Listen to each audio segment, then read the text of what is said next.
Industry latest skills తో best career మీ సొంతం. 100% practical learning and top placements కోసం ఇప్పుడే జాయిన్ అవ్వండి రాయ్ యూనివర్సిటీ.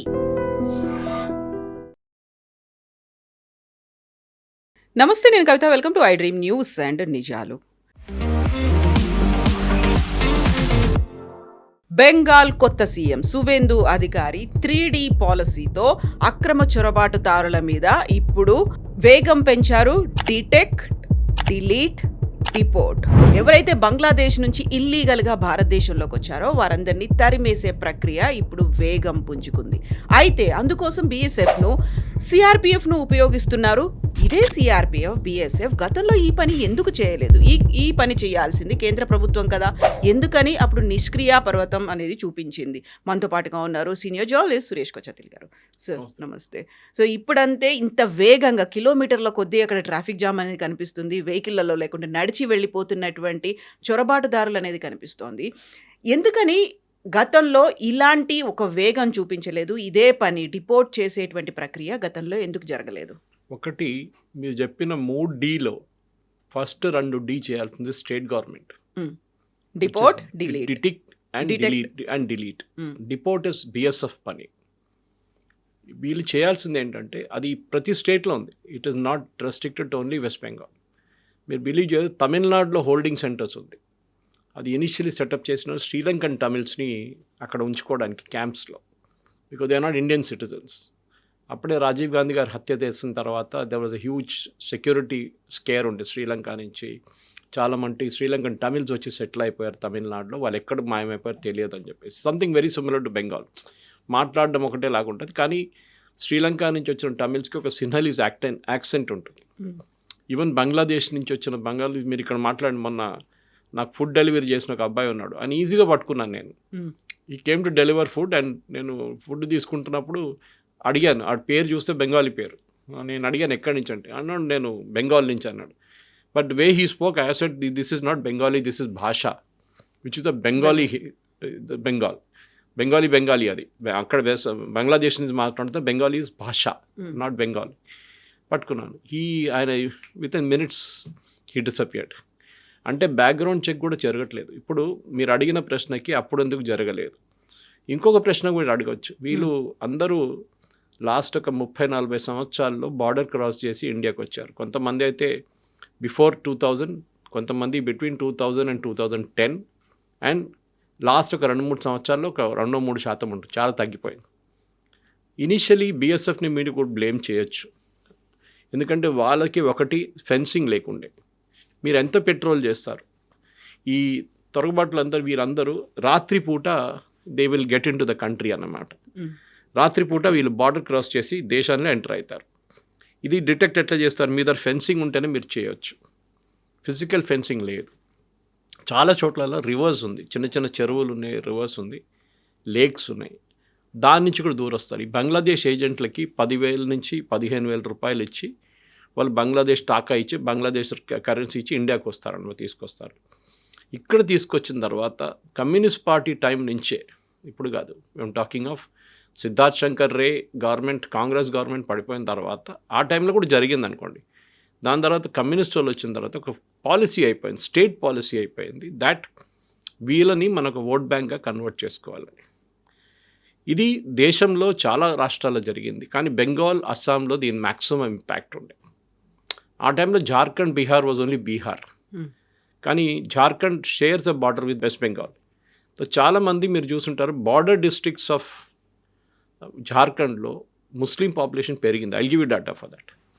అది కాకుండా మీరు మొన్న జరిగిన బంగ్లాదేశ్ ఎలక్షన్స్ గుర్తిస్తే జమైతా ఇస్లామీ, వాడి దగ్గర ఉన్న హార్డ్ కోర్ ఇస్లామిస్ట్ గ్రూప్, వాళ్ళు గెలిచిందంతా the districts bordering West Bengal.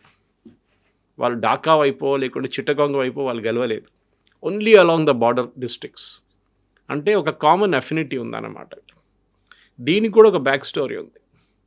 Actually ఈ బంగ్లాదేశ్కి డబ్బులు పంపించింది మన శారదా చిట్ ఫండ్ స్కామ్ నుంచి మొదలవుతుంది.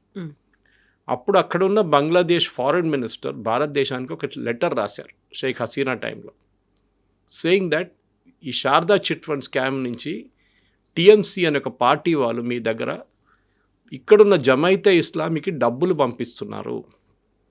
దానితోని వాళ్ళు ఇక్కడ పెద్ద ఒక ఏం చెప్తారు రైట్స్ క్రియేట్ చేస్తున్నారు, సిచ్యువేషన్ క్రియేట్ చేస్తున్నారు. యూ ప్లీజ్ టేక్ యాక్షన్ అని చెప్పి Bangladesh foreign minister Indian foreign మినిస్టర్కి రాశారు. ఆ టైంలో యాక్షన్ ఏం తీసుకోలేదు. It was very very clear. Mamata Banerjee వాళ్ళ పార్టీ ఆమెకు డైరెక్ట్గా తెలియకుండా నడవదు ఇదంతా. లాడ్ ఆఫ్ దమ్ మాషా, ఇది ముర్షిదాబాద్, మాల్డా, 24 పర్గనాస్, సిలిగుడి ఈ ఏరియాస్లోనే ఇదంతా జరుగుతుండే. మీకు ఒక ఎగ్జాంపుల్ ఇస్తాను కవిత గారు, ఎందుకంటే మనం నంబర్తోనే మాట్లాడాలి. ఇప్పుడు 2026 సెన్సస్ నడుస్తుంది, ఇంకా 27 రిజల్ట్ వచ్చాక 28 అయిపోతుంది. 1951 మన రిపబ్లిక్ అయిన తర్వాత ఫస్ట్ సెన్సస్ జరిగింది. అప్పుడు హిందువుల పాపులేషన్ భారతదేశంలో 84.10, 84% హిందువుల పాపులేషన్. ముస్లిం పాపులేషన్ ఆ టైంలో 9.8. ఇప్పుడు మనం 2011కి వస్తాం. అంటే హిందువులు 84% ఉన్న హిందువులు 1951లో తగ్గి 79.8కి వచ్చారు. యూజువలీ మన ఫర్టిలిటీ రేట్ చూస్తే 2 పిల్లలు ఉంటే కూడా పాపులేషన్ ఇంక్రీజ్ కావాలి. 3 to 4% తగ్గింది హిందూ పాపులేషన్. దానికి చాలా కారణాలు ఉండొచ్చు. చాలామంది 1 చైల్డ్ పాలసీ ఫాలో చేస్తారు, న్యూక్లియర్ ఫ్యామిలీస్, ఒకటో అబ్బాయి ఒకటో అమ్మాయి చాలని చెప్పి పాలసీ ఉంది. కానీ ముస్లిమ్స్ దగ్గర ఫర్టిలిటీ చూస్తే వాళ్ళది ఎప్పుడు 3 నుంచి 4 నుంచి 5 నుంచి 6 దాకా వెళ్తుంది. 6 పిల్లల దాకా మినిమం ఉంటుంది వాళ్ళ దగ్గర. సో ముస్లిం పాపులేషన్ 1951లో 9.8% ఉండే, క్లోజ్ టు 10% అని చెప్పచ్చు. 9.8. అది 2011కి సెన్సస్ జరిగినప్పుడు లాస్ట్ సెన్సస్ 14.2% పెరిగింది. అంటే హిందూ పాపులేషన్ 4% తగ్గింది, 4.3. ముస్లిం పాపులేషన్ 4.4% పెరిగింది. Course Christian, Sikhs, Buddhist, Jains అందరు పాపులేషన్ తగ్గింది along with Hindus. But Muslim population ఒకటే పెరిగింది. దీనికి 2 కారణాలు ఉండొచ్చు. ఒకటి ఫర్టిలిటీ లెవెల్, నేను చెప్పాను చూడండి, పిల్లలు ఎక్కువ అనుకుంటే దానికోసం పాపులేషన్ పెరుగుతుంది వాళ్ళది. రెండవది ఇన్ఫిల్ట్రేషన్, అంటే బంగ్లాదేశ్ నుంచి పారిపోయి చొరబాటులో మన దేశానికి వచ్చారు.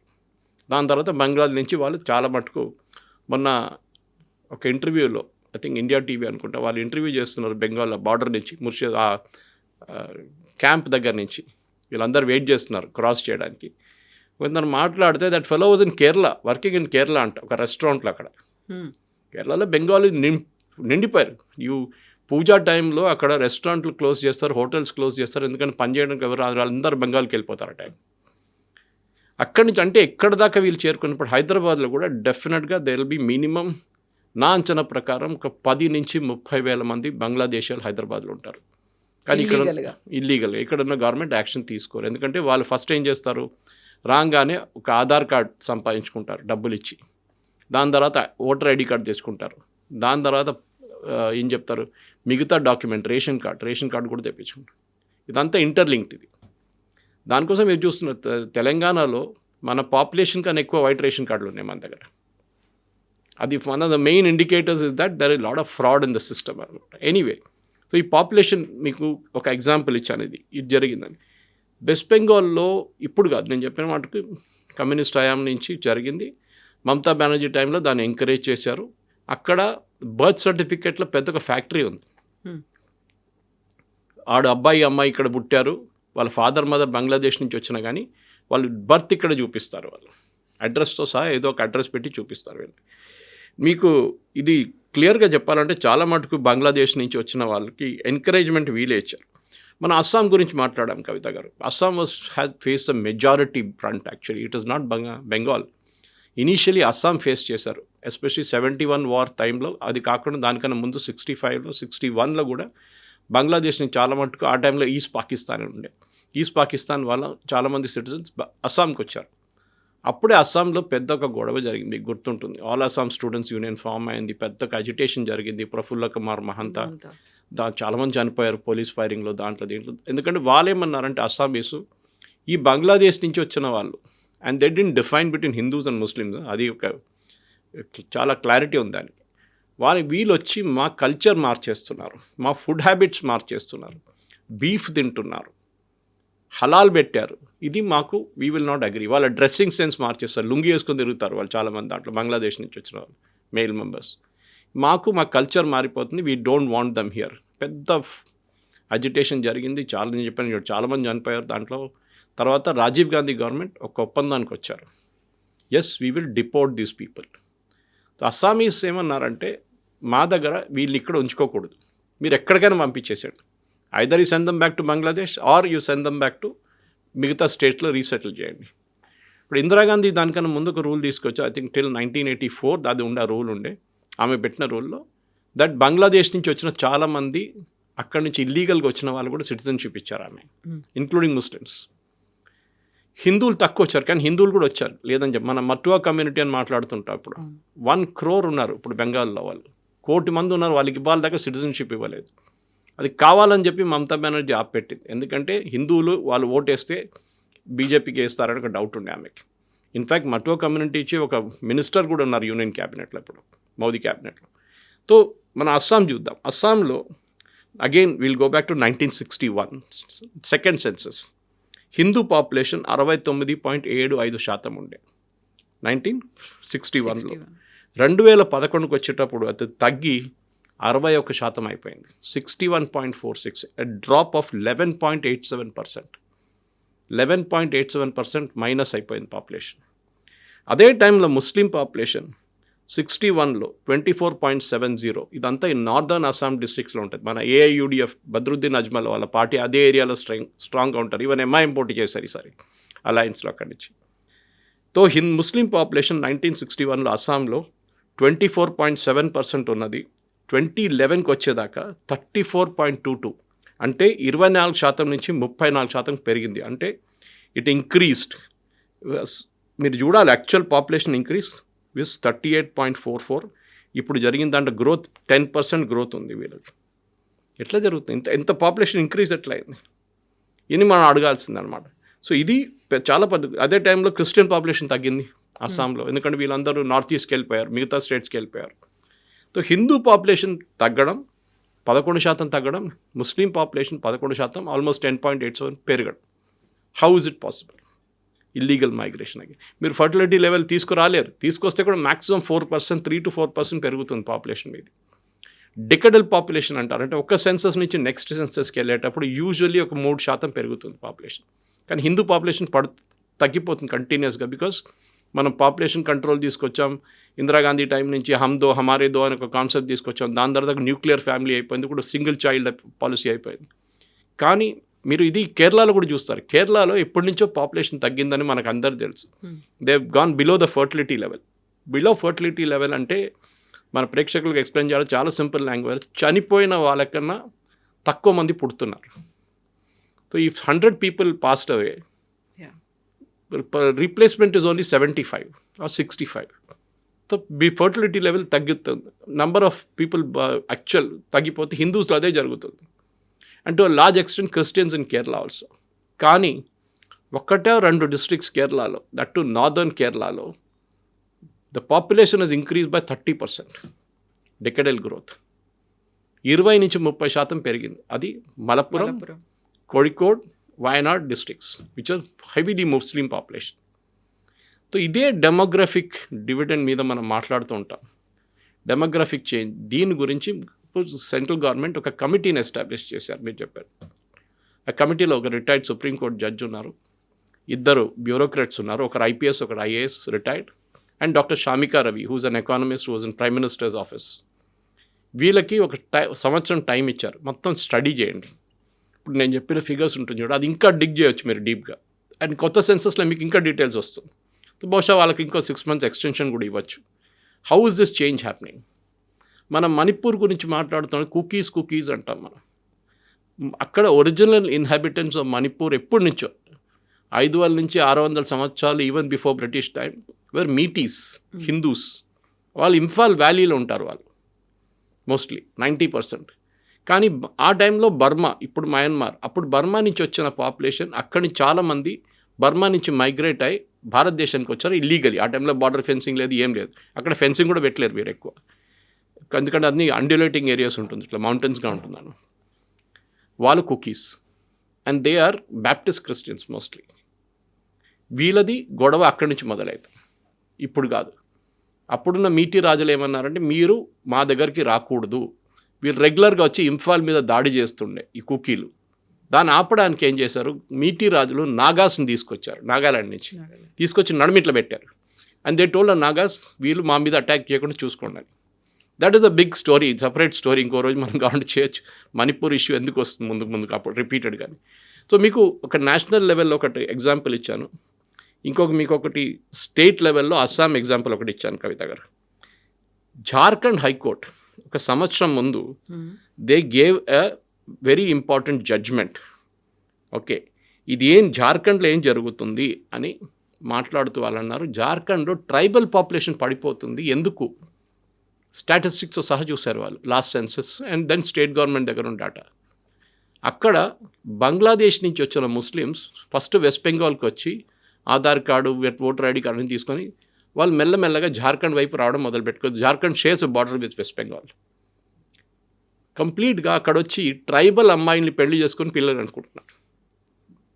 ఈ పిల్లలు ముస్లిమ్సా ట్రైబల్సా, వాళ్ళు ఎక్కడ పనికి వస్తుంది అట్లా తీసుకుంటున్నారు. ట్రైబల్ అనగానే ట్రైబల్ రైట్స్ వచ్చేస్తుంది వాళ్ళకి, కానీ కన్వర్ట్ కావట్లేదు వీళ్ళు. They are remaining as Muslims.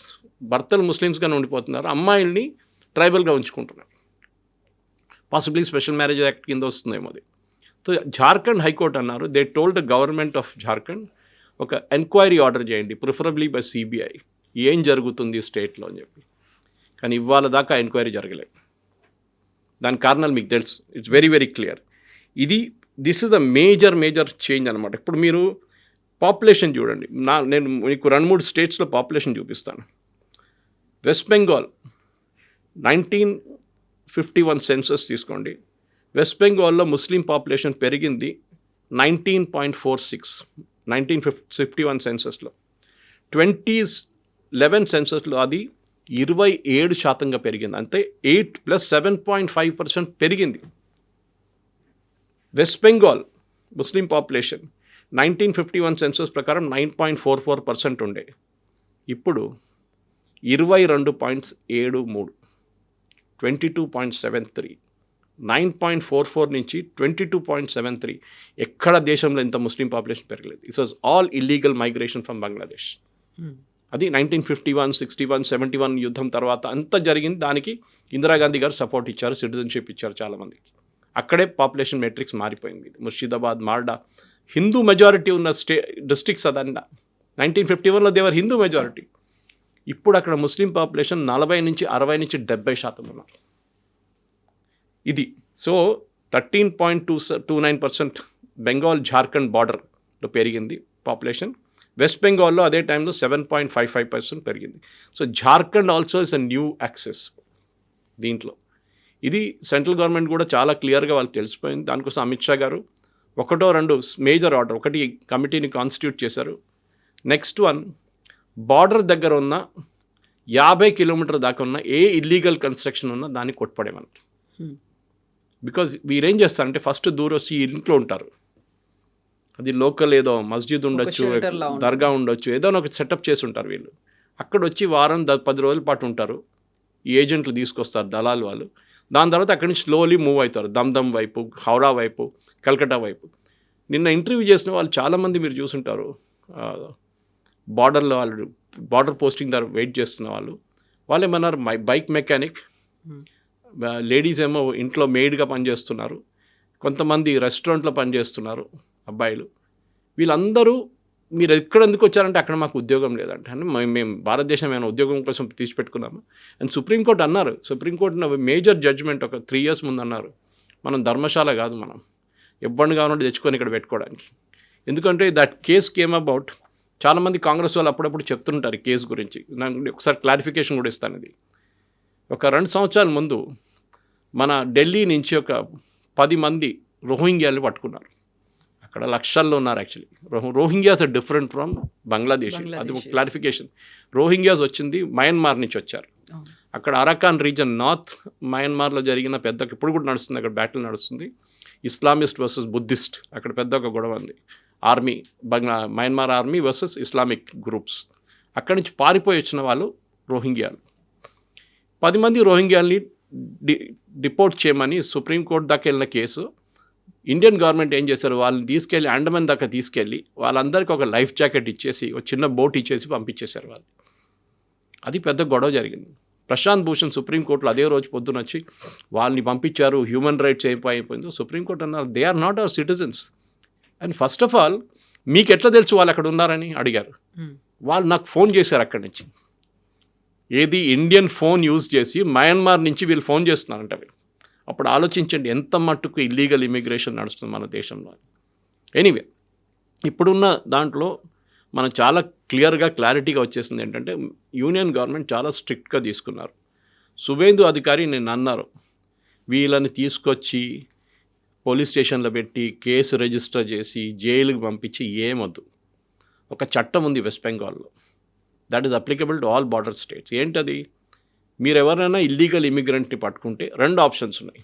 ఒకటి హోల్డింగ్ సెల్ అని ఒకటి ఉంటుంది, జైలు కాదు, ఒక హౌస్ అరెస్ట్ లాగా ఒక పెద్ద కాంపౌండ్లో 10-20 శ్రీలంకన్ టైంలో జరిగింది అది, సేమ్ థింగ్ హ్యాపెన్. ఇప్పుడు కూడా ఉంది అది తమిళనాడులో. హోల్డింగ్ క్యాంప్ ఉంటుంది, ఆ హోల్డింగ్ క్యాంప్లో వీళ్ళని ఉంచుకుంటారు. అక్కడ it is better then a jail, ఫ్యామిలీస్గా ఉండొచ్చు. దాని తర్వాత 7 రోజుల లోపల వాళ్ళ మీద ఒక డిసిషన్ తీసుకోవాలి, డిపోర్ట్ అవ్వడు. వాళ్ళ దగ్గర డాక్యుమెంట్స్ ఉందా, లేదు, డాక్యుమెంట్స్ ఉందా చెక్ చేయండి, అది మోస్ట్లీ ఫ్రాడ్ డాక్యుమెంట్స్ ఉంటుంది.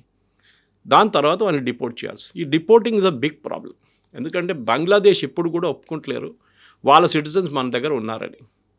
కానీ ఒక్కసారి మన డాక్యుమెంటేషన్ కరెక్ట్గా తీసుకుంటే దెన్ చేస్తున్నాం. ఇప్పుడు వీళ్ళు వచ్చిన వాళ్ళు మ్యాక్సిమం మీరు చూసుంటారు బార్డర్లో వెయిట్ చేస్తున్న వాళ్ళు అందరూ ఖుల్నా నుంచి వచ్చారు. That's a border district bordering Bangladesh. Khulna నుంచి వచ్చారు వీళ్ళందరూ. జస్ట్ మన ఇక్కడ నుంచి ఏం చెప్తారు, మనకు మణికొండ దాకా వెళ్ళే డిస్టెన్స్లో మీరు క్రాస్ చేసుకోవచ్చు ఖుల్నాకి. సో వాళ్ళు అట్లా క్రాస్ అప్పుడు బార్డర్ లేదు, ఏం లేదు, ఫెన్సింగ్ లేదు, ఏం లేదు. ఇప్పుడు ఫెన్సింగ్కి మనకు తెలిసిన 480 ఏకర్లు ఇచ్చేసారు, ఇంకొక 200 ఏకర్లు ఇవ్వాల్సి వస్తుంది. ఫెన్సింగ్ చేసేస్తున్నారు వాళ్ళు. కానీ ఇప్పుడు ఉన్న వాళ్ళు ఏం చేస్తారు, so detect is a first step. ఈ డిటెక్షన్ ఎట్లా వచ్చిందంటే ఎస్ఐఆర్ నుంచి వచ్చింది. దానికోసం మమతా బెనర్జీ, కాంగ్రెస్, సిపిఎం వీళ్ళందరూ ఎస్ఐఆర్ గురించి సుప్రీంకోర్టు దాకా ఎందుకు వెళ్ళారంటే వీళ్ళని ఇక్కడ ఉంచుకోవడానికి. These were their vote banks. ఒక్కసారి వాళ్ళు ఎస్ఐఆర్లో సక్సీడ్ అయ్యారనుకోండి, then they become Indian citizens. Because మన కాన్స్టిట్యూషన్ అదే చెప్తుంది, only an Indian citizen can vote. కానీ నిన్న కూడా సుప్రీంకోర్టు వాళ్ళ ఫైనల్ జడ్జ్మెంట్లో స్పెషల్ ఇంటెన్సివ్ రివిజన్ కూడా చాలా క్లియర్గా చెప్పారు, ఇట్స్ అ కాన్స్టిట్యూషనల్ రిక్వైర్మెంట్. మన కాన్స్టిట్యూషన్లో రాసి పెట్టారు ఇది, that they should be a regular SIR. Actually 10 సంవత్సరాలకు ఒక ఎస్ఐఆర్ చేయాలి, కానీ మన దగ్గర చేయలేదు. దానికి చాలా కారణాలు ఉన్నాయి. ఇప్పుడు ఒకటేసారి చేసినప్పుడు ఏమైందంటే 1 కోటి మంది దాకా వెళ్ళిపోయారు లిస్ట్ నుంచి. అండ్ 1 కోటి మందే ఇప్పుడు ఎక్కడ ఉన్నారు. దాంట్లో ఫస్ట్ స్టెప్ ఏం చేశారు, సువేందు అధికారి మొన్న వీళ్ళకి అన్నపూర్ణ స్కీమ్ అని చెప్పి ఒక స్కీమ్ ఉంది వెస్ట్ బెంగాల్. లేదు, that is food. In Bengal it is other way around. Annapurna there is 3000 rupees మహిళలకి ఇస్తారు పర్ నెల. మమతా బెనర్జీ 1500 ఇస్తుండే. ఇప్పుడు సువేందు అధికారి గవర్నమెంట్ వచ్చిన తర్వాత వీళ్ళు డేటా మ్యాచ్ చేసి చూశారు. ఇప్పుడు ఈజీ కదా మీకు, కంప్యూటరైజేషన్ ఉన్నప్పుడు డిలీటెడ్ డేటా ఎలక్షన్ కమిషన్ దగ్గర నుంచి మినిస్ట్రీ ఆఫ్ హోమ్ అఫేర్స్కి వెళ్ళింది. నిన్న సుప్రీంకోర్టు చెప్పారు మళ్ళీ దట్ ఎలక్షన్ కమిషన్ ఈ డేటా మొత్తం మినిస్ట్రీ ఆఫ్ హోమ్ అఫేర్స్కి హ్యాండ్ ఓవర్ చేయండి, ఎవరెవరిని డిలీట్ చేశారు లిస్ట్ నుంచి అని చెప్పేసి. అక్రాస్ ద కంట్రీ మినిమం 12 కోట్ల మంది లిస్ట్ నుంచి తీసేశారు కవిత గారు. మన పాపులేషన్ 140 కోట్లు కాదు, 130 కోట్లే. ఈ 10 కోట్ల మంది బంగ్లాదేశ్ నుంచి వచ్చిన వాళ్ళు, కొంతమంది చనిపోయిన వాళ్ళు ఉన్నారు, duplicate voters and all that. So అంతా తీసేసి 130 కోట్లే మన పాపులేషన్ యాక్చువల్లీ. అది సెన్సస్లో తెలిసిపోతుంది చాలా క్లియర్గా. కానీ ఇప్పుడు ఈ సెన్సస్లో జరిగే ఎస్ఐఆర్ ప్రాసెస్లో తీసేసిన వాళ్ళది అన్నపూర్ణ స్కీమ్లో క్రాస్ మ్యాచ్ డేటా చెక్ చేస్తే దాంట్లో 30% మహిళలు చనిపోయిన వాళ్ళు. వాళ్ళ పేరు మీద ఎవరో బెనిఫిట్ తీసుకుంటున్నారు. ఎవ్రీ మంత్ 1500 వస్తున్నాయి వాళ్ళకి, వాళ్ళ బ్యాంక్ అకౌంట్లో పడుతుంది. అంటే బ్యాంక్ అకౌంట్ ఎవరు ఓపెన్ చేశారు అంటే జన్ధన్ స్కీమ్లో ఫేక్ డాక్యుమెంట్స్ ఇచ్చి చేసుకున్నారు. బికాజ్ ఆ లెవెల్లో సర్టిఫికేషన్ స్టేట్ గవర్నమెంట్ చేయాల్సి వస్తుంది. స్టేట్ గవర్నమెంట్ డేటాని వాళ్ళ డిస్ట్రిక్ట్ మేజిస్ట్రేట్స్ ఇమ్మీడియట్లీ సువేందు అధికారి ఒక 4 రోజుల ముందు అక్కడున్న 33 డిస్ట్రిక్ట్ కలెక్టర్స్కి రాశారు, ఈ డేటా మొత్తం చెక్ చేయండి ఎవరెవరు బెనిఫిషరీస్ ఉన్నారు. ఇంకొక 20% అక్కడ ఉన్న డిలీట్ అయిన ఓటర్స్ అంటే బంగ్లాదేశ్ వాళ్ళు మన దేశంలో వచ్చి మన స్కీమ్స్ తీసుకొని మన రేషన్ కార్డులో మన బియ్యం కానీ గోధుమలు కానీ తీసుకొని వాళ్ళు బతుకుతున్నారు. మన ప్రజలది ఏమవుతుంది, he asked yesterday, he said వీళ్ళు మా దామాద్ కాదు, వీళ్ళు వీళ్ళని బిర్యానీ తినిపించడము, పోలీస్ స్టేషన్లో కూర్చోబెట్టడం, జైలుకి తీసుకెళ్ళడం, అది ఇంకో 10 సంవత్సరాలు నడుస్తుంది. Directly hand over to BSF. So BSF ఏం చేస్తారంటే వీళ్ళది ఫస్ట్ ప్రాసెస్లో వీళ్ళ దగ్గర ఉన్న పేర్లు తీసుకుంటారు. వాళ్ళ డాక్యుమెంట్స్ ఏం లేదంటారు, ఉంటే కూడా పడేస్తారు వాళ్ళు. నేను ఇంటర్వ్యూ చేసిన నలుగురు అదే అన్నారు, మా దగ్గర ఆధార్ ఉంది, పాన్ కార్డు ఉంది, ఒకటిదైతే పాన్ కార్డు కూడా ఉందంట, అండ్ ఓటర్ ఐడి కార్డు ఉంది, రేషన్ కార్డు ఉంది. ఎక్కడ అని అడిగితే వెళ్ళి మేము అక్కడ పడేస్తాం, ఇంటికాడ పడేసి వచ్చేసినామని. బికాజ్ అది ఇల్లీగల్గా సంపాదించారు వాళ్ళు. ఇప్పుడు జరుగుతుంది ఏంటంటే వీళ్ళని తీసుకొచ్చి క్యాంప్లో కూర్చోబెడతారు. క్యాంప్లో కూర్చోబెట్టి ఒక ఫామ్ ఉంది, ఫామ్ ఫిల్అప్ చేపిస్తారు. బేసిక్ డీటెయిల్, మీ పేరేంటి, మీరు ఎక్కడి నుంచి వచ్చారు, ఖుల్నా నుంచి వచ్చారా, మీరు ఢాకా నుంచి వచ్చారా, ఎక్కడి నుంచి, ఏ డిస్ట్రిక్ట్ నుంచి వచ్చారు. Most of them are illiterate, at least parents. కొంతమంది యంగ్స్టర్స్కి కొంచెం డీటెయిల్స్ ఇంకా తెలుసు, మేము ఈ విలేజ్ నుంచి వచ్చామని. దాని తర్వాత ఏం చేస్తారంటే వీళ్ళది కంప్లీట్ బయోమెట్రిక్ తీసుకుంటారు. 10 ఫింగర్ ప్రింట్లు బయోమెట్రిక్ స్కాన్ చేస్తారు. స్కాన్ చేసి నేషనల్ క్రైమ్ రికార్డ్ బ్యూరోతో మ్యాచ్ చేస్తారు. This will take hardly 5 seconds, 5 to 10 secondsలో మ్యాచ్ అయిపోతుంది. నేషనల్ క్రైమ్ రికార్డ్ బ్యూరోలో ఏదైనా దొంగతనం చేశారా, మర్డర్ చేశారా, క్రిమినల్ కేసు ఉందా, వాళ్ళ హిస్టరీ ఏంటి, వాళ్ళ హిస్టరీ అంటే పక్కన కూర్చోబెడతారు.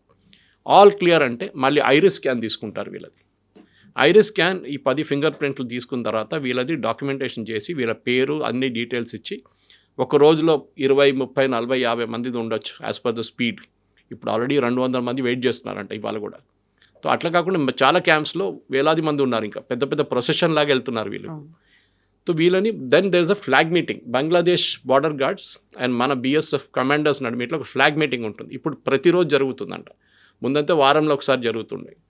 సో దాంట్లో వీళ్ళు లిస్ట్ ఎక్స్చేంజ్ చేస్తారు. చూడండి, 30 మంది ఉన్నారు, వీళ్ళ విలేజ్ ఇది, వీళ్ళ పేరు ఇది, వీళ్ళు వచ్చిన డీటెయిల్స్ ఇది, ఏ రోజు ఇక్కడికి వచ్చారు, ఏ ఇయర్లో వచ్చారు, okay, these are the details we have with us. మీరు కావాలంటే వాళ్ళని పిలిచి ఒకసారి అడగండి. సో బంగ్లాదేశ్ వాళ్ళు వీళ్ళని తీసుకొని, బంగ్లాదేశ్ బార్డర్ గార్డ్స్ వీళ్ళని ఒకసారి క్వశ్చన్ చేస్తారు. And most of dum speak Bengali only, Bengali భాష మాట్లాడతారు. దాని తర్వాత వీళ్ళని యాక్సెప్ట్ చేసి వాళ్ళు అటువైపు తీసుకెళ్ళిపోతారు. This is the process that is happening. కానీ ఇది ఒక్క వెస్ట్ బెంగాల్లో కాదు, ఇది ప్రతి స్టేట్లో జరగాలి. అది including Telangana, including Andhra Pradesh, including Kerala, including Tamil Nadu. ఎక్కడ ఉన్నా కానీ బంగ్లాదేశ్ నుంచి వచ్చిన ఒక 10 కోట్ల మంది మన దగ్గర భారతదేశంలో ఉన్నారు. ఇది నేను చెప్పట్లేదు, శశి తరూర్ చెప్పారు. In is one of his books is return how such an illegal mass migration జరిగింది మన history. It's one of the biggest scams అని చెప్పొచ్చు కవిత గారు. 10 కోట్ల మంది కంప్లీట్గా ఇండియా వైడ్గా ఉన్నారు. వాళ్ళు 10 కోట్ల మంది ఉన్నారు.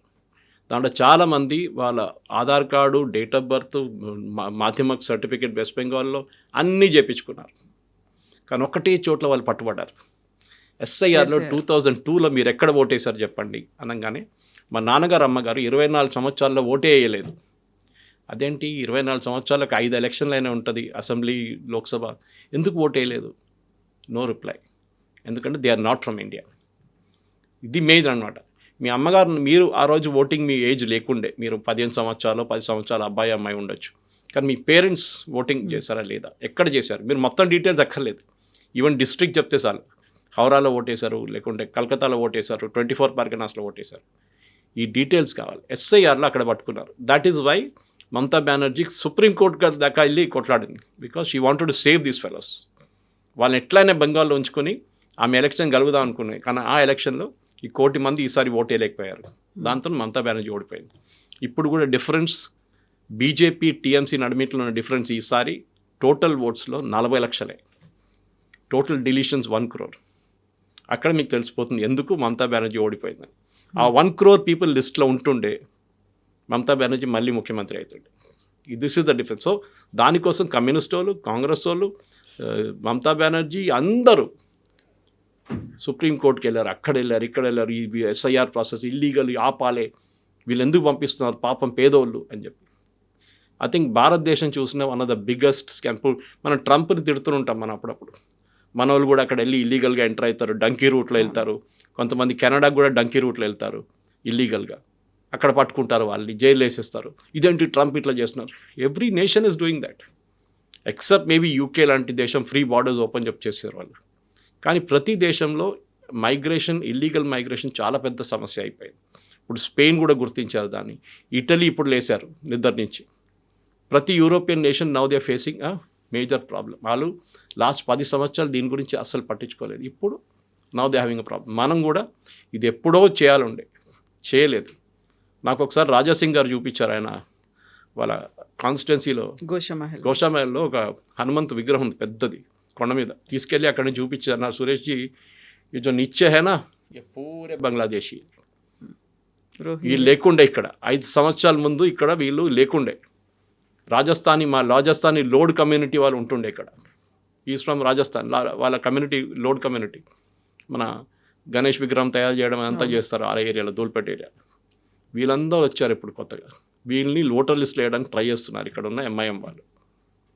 ఆలోచించండి, అప్పుడు ఎంతమందిని హైదరాబాద్లో మీరు పట్టుకొచ్చారు.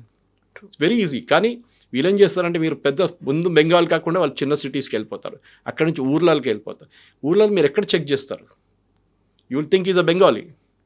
అదే మన పోలీస్ సెటప్లో, ఇంటెలిజెన్స్ సెటప్లో చాలా డీటెయిల్డ్గా ప్రతి పౌరాన్ని, సుప్రీంకోర్టు నుంచి ఇప్పుడు వస్తుంది చూడండి, ఇట్లా already home ministry orders issue చేశారు. అది పట్టించుకోకపోతే హోమ్ మినిస్ట్రీ దిగుతారు డైరెక్ట్ ఈ గేమ్లో. కానీ జరగాల్సింది డెఫినెట్గా. Yes sir, thank you so much sir. Thank you.